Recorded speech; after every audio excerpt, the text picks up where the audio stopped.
আসসালামু আলাইকুম ওরহমতুল্লাহি ওবরাকাতু। ইন্নাল হামদালিল্লাহ ওয়াসসালাতু ওয়াসসালামু আলা রাসূলিল্লাহি ওয়া বা'দ। সম্মানিত প্রিয় উপস্থিতি, আজকের এই ভিডিওতে আলোচনা করব স্বপ্নে হত্যা করতে দেখার ব্যাখ্যা কি।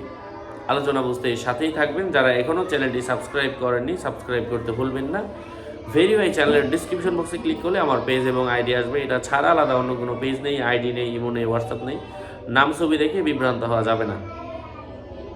স্বপ্নে জবাইকৃত কোনো কিছুকে আবার জবাই করা, হত্যা করা, এর অর্থ হচ্ছে সে নিজে তার শৈশবকালে ফিরে যাওয়ার সম্ভাবনা রয়েছে। এক ব্যক্তি এসে বলল যে আমি দেখেছি আমার স্বামীকে মানুষের সামনে হত্যা করা হচ্ছে।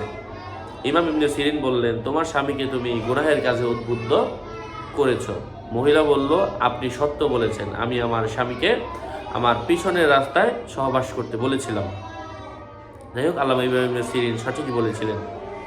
এবং এ বিষয়ে আরও ব্যাখ্যা রয়েছে। জনৈক ব্যক্তি ইমাম ইবনে সিরিনের নিকট এসে বলল, দেখেছি আমি একটা ছেলেকে হত্যা করে ওই ছেলের মাংস রান্না করছি, মানুষকে মেরে রান্না করছি। বললেন, তুমি অচিরেই একটি ছেলের প্রতি জুলুম করবে এবং তুমি তাকে নিষিদ্ধ কাজের দিকে ডাকবে। তো তাই হয়েছিল যা তিনি বলেছিলেন। স্বপ্নে কাউকে হত্যা করার জন্য তার ঘাড়ের মধ্যে আঘাত করতে দেখার অর্থ হচ্ছে যদি সে অসুস্থ থাকে সে সুস্থ হয়ে যাবে, ঋণগ্রস্ত হলে ঋণ আদায় হয়ে যাবে, দুর্দশায় থাকলে তার থেকে তা দূর হয়ে যাবে। যে তার গর্দানে আঘাত করেছে দেখে সে তাকে চেনে, তাহলে এগুলা তার হাতের ক্ষেত্রে প্রযোজ্য হবে।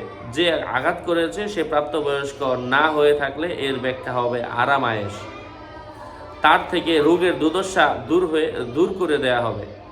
যদি স্বপ্নদ্রষ্টা দীর্ঘদিন যাবৎ অসুস্থ থাকে তাহলে তার থেকে গুনাহ ঝরে যাবে। যে ভালো অবস্থায় আল্লাহ তাআলার সঙ্গে তওবা করবে, তদ্রূপ যদি স্বপ্নদ্রষ্টা হায়েজ ও নেফাজওয়ালা মহিলা হয়, অথবা যে শত্রু দ্বারা আক্রান্ত কিংবা ওইসব বিপদে আক্রান্ত যার দ্বারা শহীদ হওয়ার ইঙ্গিত মনে করা হয়। যাই হোক, আশা করছি আপনারা উপকৃত হয়েছেন। আরও আপডেট পেতে সাথেই থাকবেন। সকলের মঙ্গল এবং দীর্ঘায়ু কামনা করে এখানেই শেষ করছি। দেখা হবে অন্য কোনো এপিসোডে। আসসালামু আলাইকুম ওয়া রাহমাতুল্লাহি ওয়া বারাকাতুহু।